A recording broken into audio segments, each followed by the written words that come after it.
हाँ तो दोस्तों, यार इस वीडियो में हम बात करने वाले हैं oogenesis की और फॉलिकल डेवलपमेंट की। ठीक है जी। तो यार बिना देरी के इस बेहतरीन वीडियो को शुरू करते हैं। ठीक है। हाँ तो दोस्तों, अब हम पढ़ने जा रहे हैं oogenesis। ठीक है, अब हम पढ़ने जा रहे हैं oogenesis को। सबसे पहले समझते हैं यार oogenesis क्या होती है। बहुत ही आसान है, ध्यान से सुनना। देखो, जो मैच्योर फीमेल गेमीट है, जिसे हम ओवम भी कहते हैं, ओवा भी कहते हैं, एग भी कहते हैं, उसके बनने की प्रोसेस यानी उसके फॉर्मेशन की जो प्रोसेस है वही होती है oogenesis। एक बार वापस, क्या? The process of formation of mature female gamete या फिर ओवा या एग। ठीक है, यही होती है oogenesis। एक बार वापस देखो, मैच्योर फीमेल गेमिट, जिसे हम ओवा भी कहते हैं, एग भी कहते हैं, ओवम भी कहते हैं, इसके जो बनने की प्रोसेस है वही होती है oogenesis। ठीक है। अब देखो, और जो oogenesis है इसकी पूरी प्रोसेस देखेंगे, कैसे यार ओवम या एग बनता है। ठीक है, यानी कैसे फीमेल गैमेट बनता है। ठीक है। देखो, एक बहुत इंपॉर्टेंट बात, देखो जो oogenesis है, ठीक है, oogenesis है उसकी प्रोसेस। ठीक है, उसकी प्रोसेस है जो फीमेल है उसमें एम्ब्रियोनिक स्टेज जो है उस वहीं स्टार्ट हो जाती है। ठीक है। देखो, oogenesis का होगा फीमेल में ही होगा। ठीक है, तो जो फीमेल जो है ना, उसमें oogenesis है, वो एम्ब्रियोनिक स्टेज यानी उसके बर्थ से पहले ही स्टार्ट हो जाती है। बहुत इंपॉर्टेंट। ठीक है। अब देखो यार, हम आगे चलते हैं। आगे हम देखने वाले हैं फीमेल गैमीट यानी ओवम या एग जो है वो कैसे बनता है, इसकी पूरी की पूरी प्रोसेस हम देखने वाले हैं। ठीक है। देखो, मैंने बता ही दिया है, इसकी जो शुरुआत है वो फीमेल जो है उसकी एम्ब्रियोनिक स्टेज में ही हो जाती है। ठीक है, फीमेल की एम्ब्रियोनिक स्टेज में ही हो जाती है इसकी शुरुआत। ठीक है, तो हम पूरा प्रोसेस देखने वाले हैं। देखो, ध्यान से देखना।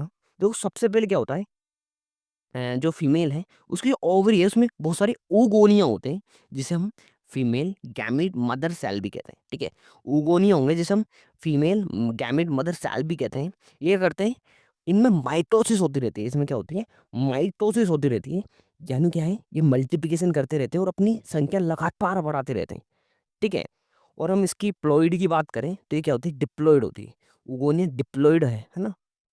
अब देखो क्या होता है, कुछ उगोनिया हैं उसमें क्या होता है, डिफरेंशिएशन हो जाता है। कुछ उगोनिया है उसमें डिफरेंशिएशन हो जाता है और बन जाती है प्राइमरी oocyte। ये भी क्या है, डिप्लॉइड है। ये भी क्या है, डिप्लॉइड। और देखो, जो प्राइमरी oocyte है, ये जो प्राइमरी oocyte है इसमें क्या होती है, मियोसिस फर्स्ट। इसमें मियोसिस फर्स्ट होती है, लेकिन ये रुक जाती है प्रोफेज वन में। ये प्रोफेज वन में रुक जाती है। ठीक है, ये सब हो रहा है कहाँ, एम्ब्रियोनिक स्टेज में। यहाँ तक का पूरा प्रोसेस हो गया कहाँ, एम्ब्रियोनिक स्टेज में। एक बार वापस देखो, सबसे पहले मैंने बात की क्या, ओगोनिया थी। ठीक है, ये लगातार अपनी संख्या बढ़ा बढ़ा रही थी, यानी इसमें माइटोसिस चल रहा था। इसमें क्या चल रहा था, माइटोसिस। अब क्या हुआ, कुछ ओगोनिया है उसमें डिफरेंशिएशन हुआ और बन गई क्या, प्राइमरी oocyte। ये भी क्या है, 2n है, डिप्लॉइड है। अब इसमें क्या हुआ, मियोसिस फर्स्ट हुआ, लेकिन ये रुक जाता है प्रोफेज फर्स्ट पे। ये रुक जाता है प्रोफेज फर्स्ट पे। ठीक है, तो ये सब चला कहाँ, एम्ब्रियोनिक स्टेज में। ठीक है। अब क्या हुआ यार, बर्थ हो गया, जो फीमेल थी, है ना, उसका बर्थ हो गया। ठीक है, उसने अपना पूरा चाइल्डहुड बिताया। ठीक है, ओवरी इनएक्टिव की इनएक्टिव रही। अब आती है प्यूबर्टी। अब आती है प्यूबर्टी, और प्यूबर्टी में क्या होता है, ये जो प्राइमरी oocyte में जो मियोसिस फर्स्ट रुका था वो पूरा हो जाता है। और मियोसिस फर्स्ट पूरा होता है तो क्या बनती है, एक तो फर्स्ट पोलर बॉडी बनती है और एक बन जाता है सेकेंडरी oocyte। और एक बहुत इंपॉर्टेंट बात, ठीक है, देखो जो प्राइमरी oocyte है इसमें जो मियोसिस फर्स्ट जो हुआ है, यानी जो डिवीजन ये हुआ है ना, वो एक अनइक्वल डिवीजन है। वो एक अनइक्वल डिवीजन है। ऐसा क्यों, ध्यान से सुनना। देखो, जो प्राइमरी oocyte है इसने डिवाइड करके क्या बनाया ना साहब, फर्स्ट पोलर बॉडी और एक सेकेंडरी oocyte। अब देखो, जो फर्स्ट पोलर बॉडी है वो बहुत छोटी होती है, जबकि इसकी तुलना में, इसके कंपेयर में जो सेकेंडरी oocyte है वो काफी बड़ी होती है। इसलिए जो प्राइमरी oocyte है इसमें जो डिवीजन हुआ है, एक अनइक्वल डिवीजन हुआ है। जो फर्स्ट पोलर बॉडी बनी है वो तो काफी छोटी बनी है, जबकि सेकेंडरी oocyte है वो काफी बड़ा है इसकी तुलना में। ठीक है, अब आगे चलते हैं। देखो, जो सेकेंडरी oocyte है, एक बहुत इंपॉर्टेंट बात और, देखो प्राइमरी oocyte थी वो तो कहती है, सॉरी, डिप्लॉइड थी। लेकिन जो सेकेंडरी oocyte है वो क्या होती है, हैप्लॉइड होती है। देखो, मियोसिस फर्स्ट आपने पढ़ी होगी अगर 11th में, तो आपको पता होगा। देखो, इसके डिवीजन के बाद जो सेल बनेगी वो हैप्लॉइड ही होगी। ठीक है। अब देखो यार, जो सेकेंडरी oocyte है, ये जो सेकेंडरी oocyte है, जो क्या है हैप्लॉइड जो है ना? इसमें क्या होगा, मियोसिस सेकंड चलेगी।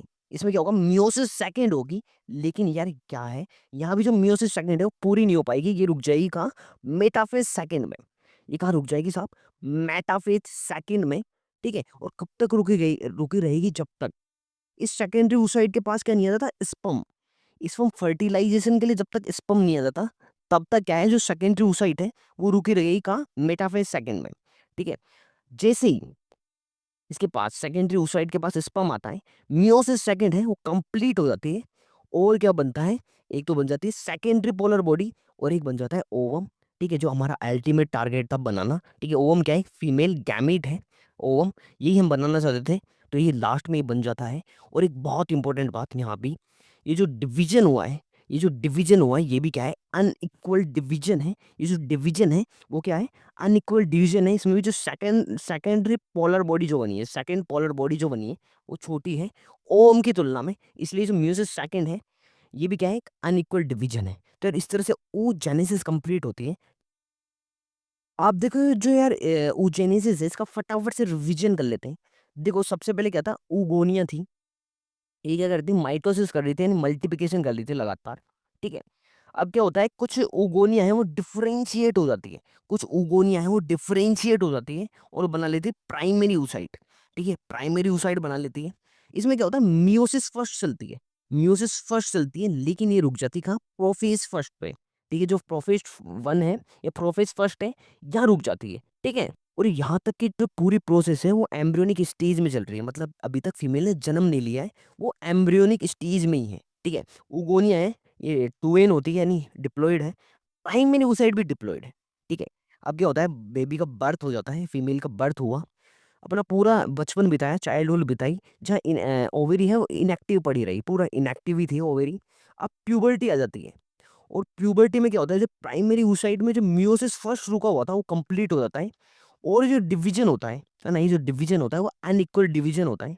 यह बन जाती है प्राइमरी oocyte थी, इससे बन जाती है एक तो सेकेंडरी oocyte, और बन जाती है फर्स्ट पोलर बॉडी। देखो फर्स्ट पोलर बॉडी थी, उसकी साइज कम होती है। सेकेंडरी पोलर बॉडी है, इसकी साइज काफ़ी ज़्यादा होती है इसकी तुलना में, इसलिए जो डिवीजन है अनइक्वल डिवीजन हुआ। ठीक है, अब देखो सेकेंडरी oocyte है, ये हैप्लॉइड होती है। ठीक है, इसमें भी क्या होता है, मियोसिस सेकंड चलती है, आगे चल के क्या है, मियोसिस सेकंड चलेगी, जो भी रुक जाएगी हम मेटाफेज सेकंड पे। ठीक है, अब देखो आगे चल के जब इसके पास स्पर्म आएगा फर्टिलाइजेशन के लिए, ये म्यूसिस सेकंड भी कंप्लीट करता है और बना लेता है क्या, ओवम, जो कि हमारा अल्टीमेट टारगेट था। और इसी के साथ बन जाती है सेकेंडरी पोलर बॉडी। यहाँ भी जो डिवीजन है, ये म्यूसिस सेकंड में है, यहाँ भी जो डिवीजन हुआ है, ठीक है, वो भी क्या है, एक अनइक्वल डिवीजन है। यहाँ भी देखो जो सेकेंडरी पोलर बॉडी है, वो तो काफ़ी छोटी है ओवम की तुलना में। ठीक है, तो यार इस तरह से oogenesis कंप्लीट होता है यार हमारा। आप देख रहे हैं कि एनसीईआरटी का डायग्राम है oogenesis पे, ये भी हम देख लेते हैं। देखो सेम टू सेम ही है, कुछ अंतर नहीं है। ठीक है, सबसे पहले क्या होगा, oogonia होगा। इसमें कुछ oogonia है, इसमें डिफरेंशिएशन होगा और प्राइमरी oocyte बन जाएंगे। इसमें क्या होगा, मियोसिस फर्स्ट होगा, लेकिन ये रुक जाएगा प्रोफेज वन पे। ठीक है, और ये सब चल रहा होगा एम्ब्रियोनिक स्टेज यानी फीटल लाइफ में। अब क्या होगा यार, बेबी है उसका बर्थ हो जाएगा, चाइल्डहुड बीत जाएगी पूरी, और प्यूबर्टी आ जाएगी। प्यूबर्टी में जो मियोसिस वन रुक गया था प्रोफेज वन पे, वो पूरा हो जाएगा। और जो प्राइमरी oocyte है, उससे बन जाएगी फर्स्ट पोलर बॉडी और सेकेंडरी oocyte। ये जो डिवीजन हुआ है अनइक्वल डिवीजन है। ठीक है, अब देखो जो सेकेंडरी oocyte है, इसमें भी क्या होगा, मियोसिस सेकंड चलेगा। ठीक है, और जो म्यूसिस सेकंड है वो भी रुक जाएगा। ठीक है, किसमें, मेटाफेज सेकंड पे। लेकिन जब स्पर्म आएगा तो ये भी पूरा हो जाएगा और बन जाएंगे फाइनली क्या, एक तो सेकंड पोलर बॉडी और ओवम। ठीक है, यहाँ भी ये जो डिवीजन हुआ वो अनइक्वल डिवीजन है। ठीक है, फिर ये भी डायग्राम है, ये भी हमने देख लिया एनसीईआरटी का डायग्राम oogenesis पे। ठीक है, हाँ तो दोस्तों अब आगे चलते हैं। आगे हम बात करते हैं फॉलिकल डेवलपमेंट की। अब आगे चल रहे हैं, हम बात करने जा रहे हैं फॉलिकल डेवलपमेंट की। देखो हम देख चुके हैं, सबसे पहले क्या होती है, oogonia होती है। देखो जो oogonia है वो बहुत मिलियंस में होती है, इसकी संख्या मिलियंस में होती है। ठीक है, अब आगे जाके इसमें क्या होता है, डिफरेंशिएशन हो जाता है, कुछ oogonia में डिफरेंशिएशन हो जाता है और बन जाती है प्राइमरी oocyte। ये बात ठीक है। अब देखो ध्यान से सुनना, देखो जो प्राइमरी oocyte है, उसके बाहर क्या होता है, ग्रेनुलोसा की सेल है इसको सराउंड कर लेती है, इसको इसे सराउंड कर लेती है ग्रेनुलोसा की सेल। और ये जो पूरा स्ट्रक्चर है इसको हम बोल देते हैं क्या, प्राइमरी फॉलिकल। इस स्ट्रक्चर को हम बोल देते हैं प्राइमरी फॉलिकल। बहुत इंपॉर्टेंट, एक बार वापस देखो, जो प्राइमरी oocyte थी, इसके बाद ग्रेनुलोसा है, उसकी सेल, ग्रेनुलोसा की सेल इसको सराउंड कर लेती है। और ये जो पूरा स्ट्रक्चर है इसको हम बोल देते हैं प्राइमरी फॉलिकल। इस पूरे स्ट्रक्चर को हम बोल देते हैं प्राइमरी फॉलिकल। देखो जो प्राइमरी फॉलिकल है, जो फॉलिकल है इसमें काफी सारा क्या होता है, डिजनरेशन चलता है, ये बर्थ से प्यूबर्टी तक। और इसकी नंबर्स केवल और केवल 60 से 80 हज़ार ही रह जाते हैं प्यूबर्टी आते आते। ठीक है, एक बार क्या, देखो जो फॉलिकल है इनमें काफी ज्यादा डिजनरेशन होता है, और इनके जो नंबर है प्यूबर्टी तक केवल और केवल 60 हज़ार से 80 हज़ार ही रह जाता है एक ओवरी में। ठीक है, एक ओवरी में 60 से 80 हज़ार ही रह जाता है प्राइमरी फॉलिकल का नंबर। ठीक है, प्यूबर्टी पर। अब देखो ये जो प्राइमरी फॉलिकल है, ये जो प्राइमरी फॉलिकल है, इसके बाद और ज़्यादा ग्रेनुलोसा की सेल्स आ जाती है। इसके बाहर और ज़्यादा ग्रेनुलोसा की सेल आ जाती है, और इसके बाद एक लेयर बन जाती है, इसे बोलते हैं थीका। ठीक है, क्या हुआ, जो प्राइमरी फॉलिकल थी इसमें और ज़्यादा ग्रेनुलोसा की सेल आ गई, और इसके बाहर एक लेयर भी बन गई जिसे हमने थीका कह दिया। ठीक है, इस तरह से। और ये जो पूरा स्ट्रक्चर है, ये जो पूरा स्ट्रक्चर बना इसको हमने बोलते हैं सेकेंडरी फॉलिकल। देखो हुआ क्या, प्राइमरी फॉलिकल थे, इनमें क्या हुआ, ग्रेनुलोसा की सेल से और ज़्यादा आ गई। ठीक है, इस तरह से ग्रेनुलोसा की सेल से और ज़्यादा बाहर आ गई, और एक लेयर भी बन जाती है बाहर, इसे हम बोल देते हैं थीका। ठीक है, और ये पूरा स्ट्रक्चर है इसको हम बोल देते हैं सेकेंडरी फॉलिकल। ठीक है, अब आगे चलते हैं, आगे क्या हुआ, आगे और ज़्यादा ग्रेनुलोसा की सेल आ गई, आगे और ज़्यादा ग्रेनुलोसा की सेल आ गई, और जो थीका है ये डिफरेंशिएट होगा किसमें, थीका एक्सटर्ना और थीका इंटरना में। ठीक है, और एक बहुत इंपॉर्टेंट बात, क्या, एक बहुत इंपॉर्टेंट बात, यहाँ एक कैविटी भी मिलती है, फ्लूइड फिल्ड कैविटी, इसको हम बोलते हैं एंट्रम, इसको हम बोलते हैं एंट्रम। और एक और बहुत इंपॉर्टेंट बात, कि ये जो प्राइमरी oocyte है, ये जो प्राइमरी oocyte है जिसके अंदर देखो प्राइमरी oocyte होगा ना, इसको ग्रेनुलोसा सेल है कवर कर रही है। ठीक है, ये जो प्राइमरी oocyte है ये अपना म्योसिस वन कंप्लीट कर लेता है, और ये प्राइमरी oocyte है ना, अब बन जाता है, अब डिवाइड होके बना लेता है सेकेंडरी oocyte। तो यहाँ ये है सेकेंडरी oocyte। ठीक है, और ये पूरा स्ट्रक्चर है इसको हम लोग बोलते हैं टर्सरी फॉलिकल। देखो टर्सरी फॉलिकल में क्या क्या हुआ, ठीक है, देखो और ज्यादा क्या हुई, ग्रेनुलोसा की सेल आ गई, थीका जो थी लेयर थी वो डिफरेंशिएट होगी, थीका एक्सटर्ना और थीका इंटरना में, और एक हमको फ्लूइड फिल्ड कैविटी मिली जिसका हमने बोल दिया एंट्रम। और ये जो अंदर प्राइमरी oocyte था, और ये जो अंदर प्राइमरी oocyte था, ये म्यूसिस वन कंप्लीट कर लेता है और बना लेता है सेकेंडरी oocyte, है ना, उसमें डिवाइड होके सेकेंडरी oocyte बना लेता है। ठीक है, अब देखो यार लास्ट में क्या होगा, जो टर्सरी फॉलिकल है वो कन्वर्ट हो जाएगा ग्राफियन फॉलिकल या मैच्योर फॉलिकल में।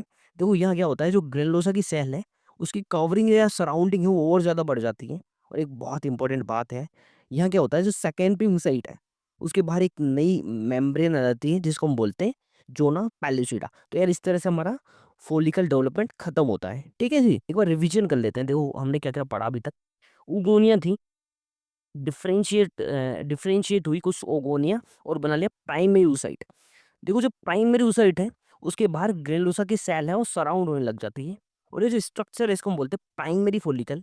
और जो प्राइमरी फॉलिकल है वो प्यूबर्टी तक केवल और केवल 60 से 80 हज़ार ही बचते हैं प्राइमरी फॉलिकल एक ओवरी में। ठीक है, अब देखो जो प्राइमरी फॉलिकल है उसके बाहर और ज्यादा ग्रेनुलोसा की सेल आ जाती है, इसको हम बोल देते हैं सेकेंडरी फॉलिकल, और इसके बाहर एक लेयर बन जाती है, इसे हम थीका कह रहे हैं। ठीक है, अब देखो थीका है ये डिफरेंशिएट हो जाती है थीका इंटरना और थीका एक्सटर्ना में। इसके बाहर, इसके अंदर क्या है, एक फ्लूइड फिल्ड कैविटी भी आ जाती है जिसे हम बोलते हैं एंट्रम। और बहुत इंपॉर्टेंट, देखो जो इसके अंदर है जो प्राइमरी oocyte है, ये इसमें क्या होती है, मियोसिस वन कंप्लीट हो जाती है, और ये बना लेती है क्या, फर्स्ट पोलर बॉडी और सेकेंडरी oocyte। और ये देखो ये क्या है, सेकेंडरी oocyte ही है यहाँ। और ये पूरा स्ट्रक्चर हो गया टर्सरी फॉलिकल। अब टर्सरी फॉलिकल आगे जाके और मैच्योर होगा, है ना, और ज़्यादा ग्राफियन जो सेल है वो सराउंड करेगी इन सबको, और बना लेगी ग्राफियन फॉलिकल। अभी कन्वर्ट हो जाएगा इसमें ग्राफियन फॉलिकल में। और बहुत इंपॉर्टेंट, देखो जो सेकेंडरी oocyte है इसके बाहर एक कवरिंग आ जाती है यहाँ, जिसे हम बोलते हैं जोना पैल्यूसिडा। ठीक है, हाँ तो दोस्तों इस तरह से खत्म होता है हमारी फॉलिकल डेवलपमेंट। ठीक है, हाँ तो दोस्तों यार इस तरह से बेहतरीन वीडियो खत्म होता है। वीडियो पसंद है तो प्लीज़ लाइक करें और इसी तरह के और वीडियो देखने के लिए चैनल को सब्सक्राइब करें। धन्यवाद।